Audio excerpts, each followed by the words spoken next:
It's time to stay focused.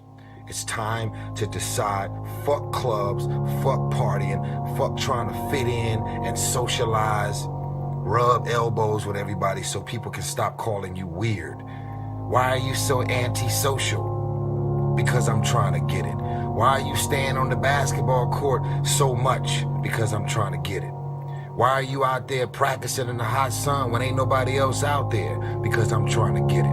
Why are you not clubbing? Like every time I text you and invite you to go do something fun and cool, you always studying. Because I'm trying to get it. Let me tell you something, homie. These women ain't going nowhere. These clubs, these parties, all this shit ain't going nowhere. The more weird you are is a reflection of how committed you are to focusing on your shit, molding and shaping and developing your ideas and your craft so that when it's time for you to make your rounds, you gon' fly. You obviously don't fucking want it bad enough. Because a person that you want to, I became obsessed. I became obsessed with being the baddest motherfucker that God ever created. Am I that? I don't care. I believe it. And I was trying to tell him, once you become obsessed with something, obsessed, it's okay to be unbalanced for a while. It's okay. Don't be all this stuff people say, you gotta be balanced. To be the best in the world at what you do, it's not about being a Navy SEAL, people. The best at what you do, you have to be unbalanced to find every bit of fucking energy and strength that you have to pull it off. Then you get balanced once you become great. And then you help other people become better from you being the best in the world. So if your family doesn't understand, why are you so daggone crazy? Because I'm trying to be the best I can to give you the best that I am. And it takes being fucking obsessed to where people think you're crazy. I had two options. To either be that 300-pound guy who sprayed for cockroaches and made $1,000 a month, and at 24 years old, knowing when I'm 50 fucking years old, I can reflect on this and think about what guy I never became, or I can totally just sack it up and fail and fail and fail until I succeed. How bad do you want it? There's two options. To continue forward, pushing upward. And if you do, that dream is given birth, and forever you will live in the reality of it. If you stop, quit, throw in the towel, I promise you there's no distance you can travel far enough to ever find that dream again. For it is dead. And in its death, it's replaced by regret. Now, like I was telling you before, if you want to be ordinary, you ain't even got to listen to me. Just go on about your business. If you think ordinary's cool, ain't no problem. It's some really, really wonderful ordinary people. But if you are sitting in this room and you have extraordinary aspirations, then you're gonna have to do extra. You put extra on top of on ordinary and you come up with extraordinary. It's no other way. I'm sorry, but here's the fact. All of you have extraordinary capabilities, all of you.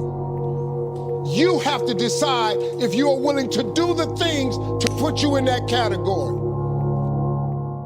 So people always ask me, when they saw me in the gym in the pumping iron days, they say, why is it that you're working out so hard? 5 hours a day, 6 hours a day, and you have always a smile on your face. The others are working out just as hard as you do, and they look sour in the face. Why is that? And I told people all the time, I said, because to me, I'm shooting for a goal. In front of me is the Mr. Universe title.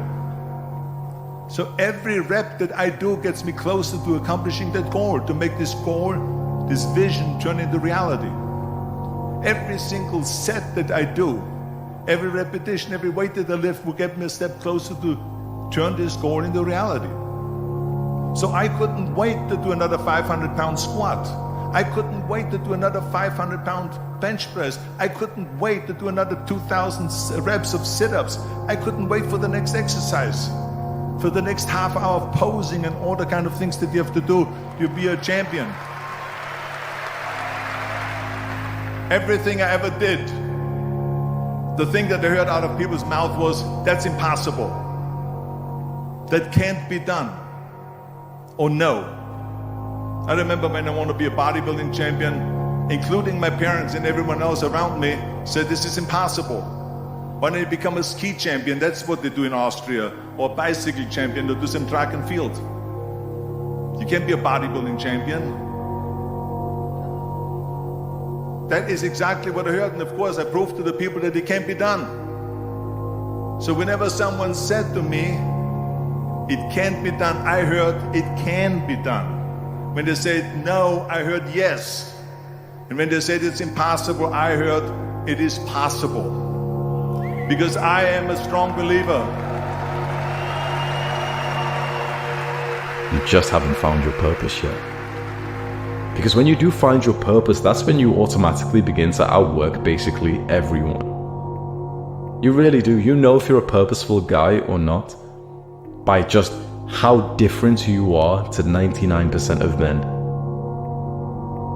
Because you will be ruthless with your work rate. You will want to optimize all of your life to keep making progress in your purpose, in your big mission, your big goal. And so when guys don't have that purpose, when guys are living like with a lack of purpose, a lack of mission, that's when they'll look at you and think that you're weird because you want to work on your goals all day.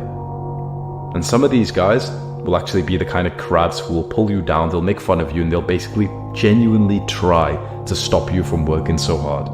I was not always this strong guy you see.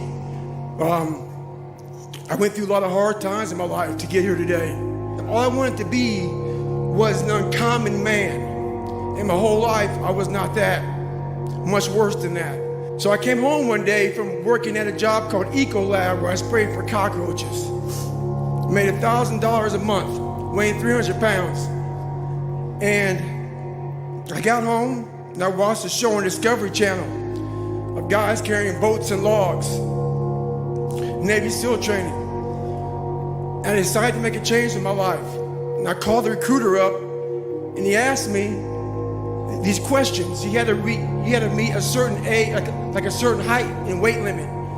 I was 6'1" and 300 pounds. He laughed at me. 7 other recruiters laughed at me. One recruiter finally said, "Come on in, I'm too busy to talk to you on the phone." He didn't know how much I weighed. I walked in the recruiter's office and he looked at me and he said, "You're fat and you're black." I said I want to be a Navy SEAL. I didn't know there had only been 35 African-American Navy SEALs at that time in over 70 years. He said I basically had to lose 106 pounds in less than 3 months because of my age. I was getting too old. I came back 3 months later, 106 pounds lighter. Thank you. 19. On me, son. Yeah. 20, you got some more in you. 21, yeah, get again. Come on, 24. One more, David. One more to carry the boats. You're gonna do it. You're gonna do it. You're gonna do it. You did it. Yeah.